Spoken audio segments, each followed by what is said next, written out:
할 말을 하는 이철이의 정치쇼 전지적 기자 시점 진행하겠습니다. 이슈를 이리 틀고 저리 틀고 탈탈 털어줍니다. 뉴스톱의 김준일 기자 어서 오십시오. 예, 안녕하세요. 탈탈 털어주는 거 맞죠? 최대한 잘해보겠습니다. 전지적인디? 욕을 먹게 이렇게 제목을 한 제작진에 강력하게 규탄합니다. 네. 그래요? 이거 어떻게 제가 다 알겠습니까? 근데 최대한 이게 알기 쉽게 설명은 해드리겠습니다. 최대한 기자 시점으로 바꿀까? 준비된 거 먼저 듣겠습니다. 안녕하십니까, 도올입니다. 오늘의 주제, 기본소득이야말로 이 시대의 화두이자 철학적 논쟁이니만큼 이 도리만이 깔끔하게 정리할 수 있습니다. 내가 오늘 딱 노래 한 소절로 기본소득을 표현해보겠다 이 말이에요. 자, 음악 큐. 내 거친 생각과 불안한 눈빛과 그걸 지켜보는 넌, 그건 아마도 전쟁 같은 사랑. 이야, 이 명곡은 명곡이구만. 안녕하십니까, 기태기 아빠 운전하는 송강호입니다. 이 노래는 이 가사가 참으로 시적절하다. 기본소득에 대한 정치인들의 거친 생각, 증세를 생각하는 국민들의 불안한 눈빛, 바로 전쟁 같은 기본소득론이다 이 말이야. 이야, 재범이야, 형은 가사를 쓸 때 다 계획이 있구나. 누구인가? 지금 누가 기본소득 소리를 내었어? 좋다. 이 미륵궁예가 하해와 같은 마음으로 기본소득을 허하노니 인당 4달러. 재정이 없으니 그 이상은 아니 된다. 4만 원은 무슨 인당 4달러. 안 돼. 아니, 기본소득이 애들 용돈도 아니고. 안녕하세요, 김원윤인데요. 기본 생활이 충족되어야 기본소득이라 할 수 있는 거 아니에요? 월 30만 원 지금 얘기로 나오고 있는 마당에 4달러를 이걸 누구 코에 붙여요? 아무리 그쪽 유행어라지만 4달러는 지금 안 돼. 뭐? 30만 원? 월 30만 원씩 주면은 재정은 어떡할 거야? 증세할 건 뻔하고 세금 더 내면 소는 누가 키울 거야? 소는 기본소득 이거 진짜 가능한 거지? 어떻게 설명 좀 해줘봐요. 예, 우리 안윤상 개그맨은 성대모사만 천재인 줄 알았더니 노래도 잘하네. 노래 잘하네요. 근데 원래 저 성대모사 잘하시는 분들이 대체적으로 노래를 잘합니다. 그래요? 성대가 굉장히 발달해 있고 그래서 네. 이 안윤상 씨 성대모사는 제가 들을 때마다 깜짝 놀라요. 깜짝 놀랍니다. 야, 어떻게 이렇게 잘하지? 꼭 한번 뵙고 싶습니다, 안윤상님. 그래? 일찍 오세요 그럼 아침에. 그래요? 녹음하러 오니까. 알겠습니다. 네, 소개비 있습니다. 자, 기본소득 좀 다뤄보겠는데요. 탈탈 털어보겠습니다. 어제 클럽하우스에서 요즘 클라가 대세인데. 이게 어제 그 랩 2050의 이원재 대표하고 같이 이제 기본소득이 궁금한 사람들이라는 제목으로 방을 열었는데. 방 만들었어요? 예, 방을 만들어서 저도 기본소득에 상당히 예전부터 관심이 있어서 준 전문가 정도까지는 됩니다. 어쨌든. 그래서 굉장히 저희가 있는 뉴스톱에도 굉장히 많은 글을 썼는데 소개를 했는데 어찌됐든 그래서 2시간 반이나 했어요. 같이 했어요? 예, 같이 둘이서. 그래서 발언도 하고. 네, 제가 저랑 이원재 대표가 둘이 답변하고 이제 플로어에서 질문을 주시면 근데 너무 길어져서 우리 그 정치쇼 작가님도 오셔가지고 2시간 반 동안 들으셨어요. 그래? 예. 어쨌든 굉장히 좀 힘듭니다. 그래서 너무 말을 많이 해가지고 어젯밤에 11시 한 40분에 끝났습니다. 방송 있는 전날은 예. 일찍 좀 자야 돼요. 그러니까요. 네. 근데 매일 방송이 있어서 매일 일찍 자야 그래? 되는데. 그 분위기는 어땠어요? 많은 분들이 호응을 해요? 굉장히 관심이 많으시더라고요. 그죠. 한 100명에서 200명 정도까지 들어오셨는데 네. 핀란드에 산다. 이렇게 핀란드 얘기도 해주시고 덴마크 얘기도 해주시고 글로벌하게 정말 다들 생생했겠네. 예. 자, 슬기로운 기본소득 이용법, 사용법. 기본 개념부터 한번 짚어볼까요? 예, 기본소득은 6가지 정도의 조건이 있어요. 그래서 이것이 충족돼야지 진짜 기본소득이다라는 건데 일단 가장 핵심적인 거는 무조건성입니다. 조건에 달지 않고 줘야 돼요. 이를테면은 구직자, 실직자한테만 준다든지 이런 게 아니라 조건 없이 줘야 된다라는 거. 그리고 보편성 다 줘야 됩니다. 그리고 개별성, 가구 주는 게 아니라 개인한테 주는 거예요. 갓난 아기부터 80세 이상 노인분들까지. 그리고 정기적으로 줘야 돼요. 그래서 한 번 주는 거는 이거는 기본소득이라고 할 수 없다. 이를테면 재난지원금이 이게 재난 기본소득이냐 아니니 처음엔 논쟁이 있었잖아요. 근데 이거 원칙적으로는 기본소득이 아닌 거죠. 한 번만 주고 정기적으로 주지 않잖아요. 그게 한 달이 됐든 3개월이 됐든 1년이 됐든 정기적으로 줘야 된다. 그리고 이제 여기에서부터 약간씩의 이제 논란들이 있는데 현금으로 줘야 된다. 이 기본소득을 받으면은 내가 어떤 방식으로 쓰든 내가 그 처분권을 가져야 된다. 그걸 가장 좋은 거는 사용이 자유로운 현금이 중요해야 된다. 그리고 마지막으로 충분성이 있어요. 충분히 줘야 된다. 근데 도대체 이 충분히가 얼마냐 살아갈 만큼 이거에 대해서 이제 논쟁들도 있고 재원은 그럼 어떻게 하느냐 이제 여기에 논쟁들이 나아가는 거죠. 그러니까 기본소득이 최저소득은 아니죠? 최저소득하고 다릅니다. 그렇죠. 예. 처음 아이디어가 이거 언제부터 시작된 거예요? 이게 뭐 굉장히 오래됐어요, 사실은. 근데 이제 조금 아주 근대적인 거 전까지 올라가면은 이제 토마스 모어가 이제 유토피아에서 예, 16세기 뭐 15세기 16세기까지 거슬러 올라갑니다. 거기서 보면은 도둑을 어떻게 없앨 것이냐 뭐 이런 얘기가 나와요. 도둑을 다 이제 강력하게 처벌을 해서 붙잡아서 처벌할 것이냐 아니다. 도둑을 왜 도둑질을 하느냐 도둑이 돈이 없어서 하는 거 아니냐 생계가 보장이 안 되니까 그러니까 저들에게 충분히 먹고 살 어떤 뭐 소득을 보장해 주면은 도둑이 없어질 것이다. 이런 약간 자유주의적 사상에 이제 그것부터 시작을 해가지고 뭐 토마스 페인, 뭐 마틴 루터 킹, 리차드 닉슨 대통령 같은 경우에도 기본소득을 입법까지 하려고 했다가 이제 1971년에 안 된 것도 있고요. 그 외에 이제 그 우파적 기획이 있어요. 이건 좀 좌파적 기획과 우파적 기획이 있는데 버트란트 러셀 같은 경우에도 영국의 유명한 철학자잖아요. 소득 이거를 얘기를 했습니다. 이게 뭐냐면은 인간이라면은 노동을 하든 하지 않든 자유롭게 보장을 해줘야 되고 자유롭게 살 수 있을 만큼 정부나 이 기관이 보장을 해줘야 된다라는 이게 이제 진보 좌파 쪽의 기획이라면은 우파 쪽에서도 똑같은 얘기를 그러니까 다른 얘기인데 결국은 기본소득 얘기를 해요. 그러니까 대표적인 게 밀턴 프리드먼이 이제 음의 소득세를 얘기를 했습니다. 특정 이제 중위값을 잡고 소득세가 그러니까 소득이 작은 사람들은 소득세를 적게 내잖아요. 그러면은 이거를 다 공제를 해주자. 그래서 소득세를 안 내게 해서 이거를 맞춰주자. 그래서 이거는 사실상 기본소득의 개념이고 그래서 보수 우파 쪽에서도 이 기본소득 얘기를 한 건데 이거는 왜 그러냐면은 사람들이 빈부격차가 심해지면은 돈이 이제 자본주의 상품을 살 수가 없잖아요. 그러니까 자본주의 사회가 유지를 하기 위해서라도 계속 돈을 꽂아줘야 된다. 이게 이제 보수 우파 쪽의 얘기고 이것이 이제 요즘 그 자본가들 실리콘밸리에 있는 사람들이 얘기하는 거죠. 빌 게이츠, 일론 머스크 이런 사람들이 다 이런 컨셉으로 이제 얘기를 하고 있는 거고 진보 진영에서는 어쨌든 인간답게 살기 위해서는 소득이 필요하다. 근데 결국은 이제 기본 소득으로 만난 거죠 가운데서 이게. 네. 자, 또 하나 이제 알아둬야 될 것이 기존의 복지 제도가 있는 나라에서도 이런 논의가 나오면 네. 그 기존의 복지 제도에 더하게 할 거냐, 보완할 거냐, 아니면 기존 복지 제도를 정리하면서 이렇게 이걸로 대체할 거냐 이 논쟁이 있잖아요. 네. 그것도 좀 정리해 주세요. 그러니까 뭐 이거는 아직 시행하는 나라가 본격적으로 없죠. 시행하는 나라는 없어요.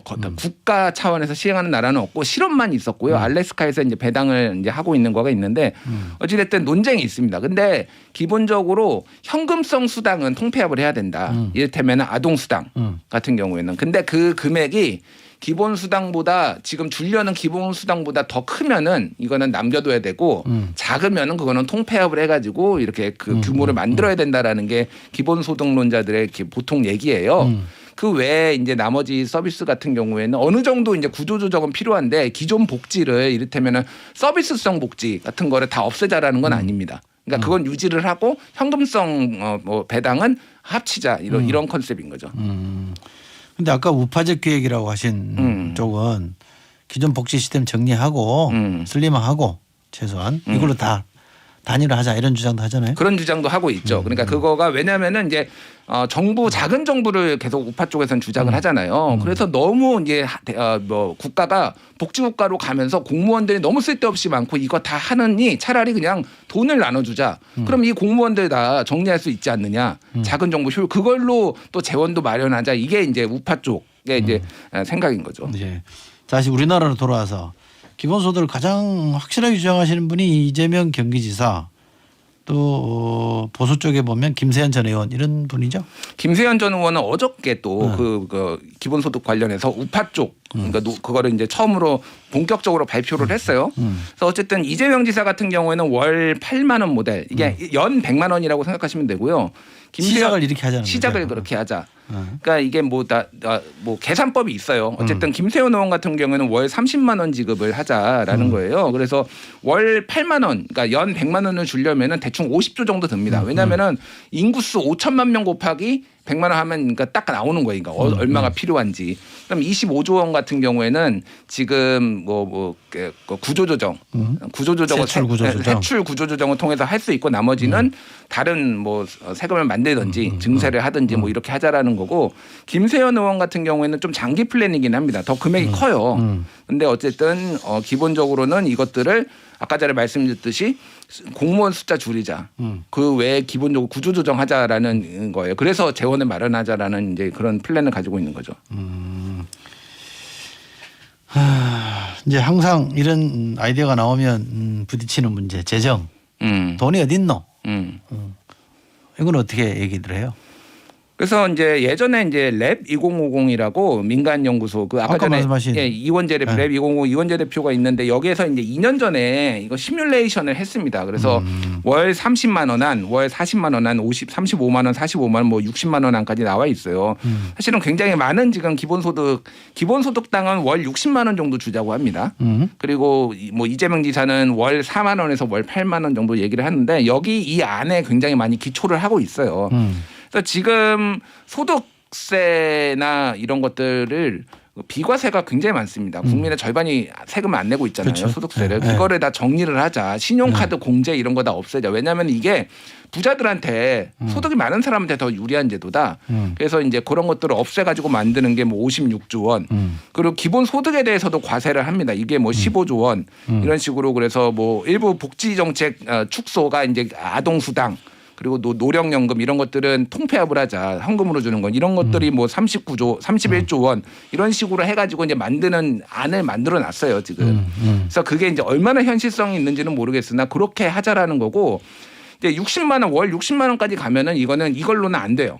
그러니까 해야 되는 게 로봇세, 탄소세. 데이터세, 새로 이제 구글세 뭐 이를테면 이런 새로운 것들을 나와가지고 지금 기술혁명으로 이익을 보고 있는 사람들, 기업들한테 세금을 더 물려가지고 이거를 재원에 마련하자. 토지 보유세도 여기에 뭐 포함되고 그럽니다. 그런 것들이 이제 논의가 되고 있는 거죠. 재정 문제가 참 그게 제일 어려운 문제예요. 우리나라 예산이 지금 한 50조쯤 되나요? 550조요. 그죠. 네. 그 중에서 뭐 아까 작게 잡아도 50조? 이재명 지사는 50조 정도. 많이 하면은 뭐 190조? 30만 원이면은 180조 정도 되고요. 그게 그냥 60만 원이면은 330조? 그 나머지는 다 돈 들어가는 겁니다. 어떻게? 자, 팩트 체크 좀 하고 갈게요. 이낙연 대표가 이재명 지사의 기본소득을 비판했는데 이건 뭐 대선 주자들 간의 경쟁의 측면도 있겠습니다만 팩트는 짚어봐야 될 것 같아요. 알래스카 외에는 하는 곳이 없다. 팩트 맞습니다. 이건 맞는 얘기죠? 예, 그러니까 이거는 아까 제가 말씀드렸듯이 국가 단위로 하는 건 없고 알래스카 같은 경우에는 석유를 판매를 하는데 그거를 기금을 만들어서 기금 운용 수당을 1년에 한 번씩 줍니다. 그게 그래서 뭐 한 100만 원 정도 1년에 한 번씩 나와요. 근데 이게 기금이기 때문에 운용이 잘 되면은 더 많이 많이 나오고 못 나오고 하는데 이렇게 1년에 한 번씩 주는 기금이 있고요. 네. 그 외에 다른 나라들에서는 지금 실험을 계속하고 있어요. 네. 그래서 뭐 캐나다, 미국, 뭐 인도, 네덜란드, 뭐 나미비아 뭐 이런 데에서까지 그러니까 아프리카 나미비아 이런 데에서까지 작게는 수백 명에서 많게는 뭐 만 명 단위까지 이런 데서 이제 실험을 해가지고 도대체 이거를 하면은 바뀌는 게 있는 것인가 이런 것들을 했는데 이제 제일 유명한 게 핀란드. 2년 전에 나왔던 핀란드 실험 모델인 거죠. 그거 소개해 주세요. 네. 핀란드에서 이제 발표를 했어요. 핀란드에서는 그때 이제 중도 성향의 약간 우파 쪽에 성향에 띄고 있는 연립정부가 이제 만들어지면서 이거를 기본소득을 시작을 했는데 기본적으로 이거였습니다. 실업수당이 너무 많이 나가는 거예요. 사람들이 일을 안 해요. 그러면은 기본소득은 묻지도 따지지도 않고 주는 거잖아요. 그러면은 실업수당은 취업을 하면은 안 줍니다. 근데 기본수당은 기본소득은 취업을 해도 줘요. 그러면 사람들이 더 열심히 일자리를 찾지 않을까. 그러니까 내가 실업수당을 70만 원 받는데 나가가지고 한 80만 원 받으려고 하면은 일을 해봤자 근로 의욕이 안 생기잖아요. 그냥 집에서 70만 원 받으면 되지. 근데 기본소득은 70만 원 주고 80만 원 받으면 150만 원이 되는 거예요. 그러면 이게 취업률이 변하지 않을까. 이런 아이디어를 가지고 그래서 그 구직자 2,000명을 대상으로 한 거예요. 그렇게 실험을 했는데 2년 동안 해봤는데 결과가 취업률에 통계적으로 유의미한 변화가 나오지 않았다. 약간 오르긴 올랐는데, 그러니까 이거 실패했다라고 이제 보수 진영에서는 특히 얘기를 했는데, 근데 굉장히 재밌는 게 이 사람들한테 설문조사를 했더니 내 삶의 자존감이 높아졌다. 가족하고 보내는 시간이 높아졌다. 이런 식으로 행복감이 많이 늘어났다. 이러는 거예요. 나간 돈은 똑같은 거예요. 70만 원씩 실업수당을 주든지 기본소득을 줬든지 결과적으로 취업률이 안 변했다라고 하면 똑같은 거잖아요. 근데 그 주는 방식만 바꿔도 사람들이 행복해했다. 그러니까 좌파 쪽에서는 오히려 이러니까 해야 되는 거 아니냐. 약간 이제 이렇게 이제 논쟁이 약간 붙은 거죠. 이거는 실험하다가 정권이 바뀌는 바람에 뭐 설계가 좀 중간에 변경되고 그러지 않았어요? 정권 교체가 그래서 그렇게 위험한 겁니다. 이거를 그러니까 2년 만에 구직을 하는 게 정말 가능한 거냐. 그러니까 더 추적을 해보자. 라고 해서 실험을 하려고 그랬는데 정권 교체가 되면서 이 실험이 무산됐어요. 2차 실험이. 그래서 사실 저도 좀 아쉽습니다. 좀 핀란드가 해봤으면 좋겠는데. 알겠습니다. 스위스는 국민투표 붙였는데 부결됐죠? 2016년에 기본소득 도입에 대해서 했는데 부결됐어요. 스위스는 전 세계에서 가장 복지가 잘 된 나라예요. 가장 복지로 지출을 많이 하는 나라입니다. 그래서 여기 같은 경우에는 오히려 기본소득을 할 경우에는 저소득층에 대한 복지가 줄어드는 것 아니냐라고 해서 우려들이 있었고 뭐 여러 가지 재원 마련 문제나 이런 것 때문에 부결이 됐는데 한국 상황하고는 좀 다르죠. 왜냐하면 한국은 OECD 평균의 절반도 안 되거든요. 한국보다 한 3배 정도 이상 많이 쓸 거예요. 스위스는. 그러니까 세계 최고의 복지국가이기 때문에 모든 나라가 이걸 할 필요는 없다. 이제 이렇게 볼 수가 있는 거죠. 네. 그렇군요. 이게 나온 논쟁 중에 하나가 또 기본소득을 가리지 않고 다 주면 누가 일하려고 하겠냐. 게을러진다. 이런 지적도 하잖아요. 근데 그게 방금 아까 전에 말씀드렸듯이 기본소득이 정말로 충분하게 1인당 연봉 1억 원 보장해 주는 게 아니잖아요. 그러니까 지금 얘기 나오는 거는 뭐 60만 원 월. 그럼 그것만 가지고 살 수 있느냐는. 그리고 나가서 일하면은 실업 부조처럼 없어지는 게 아니라 계속 주는 거니까 오히려 근로 의욕이 고취될 수 있다. 그리고 취업률은 그 사회의 어떤 산업 구조에 영향을 더 많이 받지 이 사람의 근로 의지하고는 직접적인 영향이 없다라는 거예요. 그래서 오히려 창의적인 일을 할 수가 있다. 기본소득론자들은 이제 그런 주장들을 하는 거죠. 알겠습니다. 문자 주시는 분들 많은데요. 매니의 문자 한번 읽어보세요. 예, 0349님이 복지국가로 가는 길엔 증세는 불가피하다고 봅니다. 기본소득 역시 증세는 피할 수 없을 것이고요. 다만 소득에 따라 차등 증세를 매기고 그에 따라 기본소득을 운영하면 그나마 형평성이 생기지 않을까 싶네요. 국가가 지켜준다는 믿음이 있으면 증세에 대한 불만도 줄일 수 있지 않을까 싶네요. 라고 하셨습니다. 굉장히 훌륭하신 분이시네요. 청자분들도 그렇고 우리 국민들 수준이 높아요. 그러니까 이게 되게 포인트인데 뭐냐면은 지금 증세론이 나오고 있어요. 원래 정치인들은 유력한 정치인들은 증세론 얘기 안 했거든요. 근데 수혜자가 많아지면서 이제 복지국가로 한국이 이제 저복지국가였는데 이거를 갈 수 있는 그런 이제 논의 구조가 됐다라는 거죠. 이승엽님 기본소득 적당히 있으면 출산율에도 도움이 될 것 같긴 하네요 하셨고요. 유튜브로 KK님 복지나 재정에 관한 고민을 한 번씩은 하게 되는 논쟁이라 아직까지는 나쁘지 않네요 하셨습니다. 이 논쟁이 좀 생산적으로 풀리면 좋을 텐데 그죠? 그러니까요. 네. 서로 막 싸우듯이 하지 말고. 자, 오늘 전지적 기자 시점은 기본소득에 대해서 탈탈 털어봤습니다. 뉴스톱의 김진일 대표였습니다. 고맙습니다. 예, 감사합니다.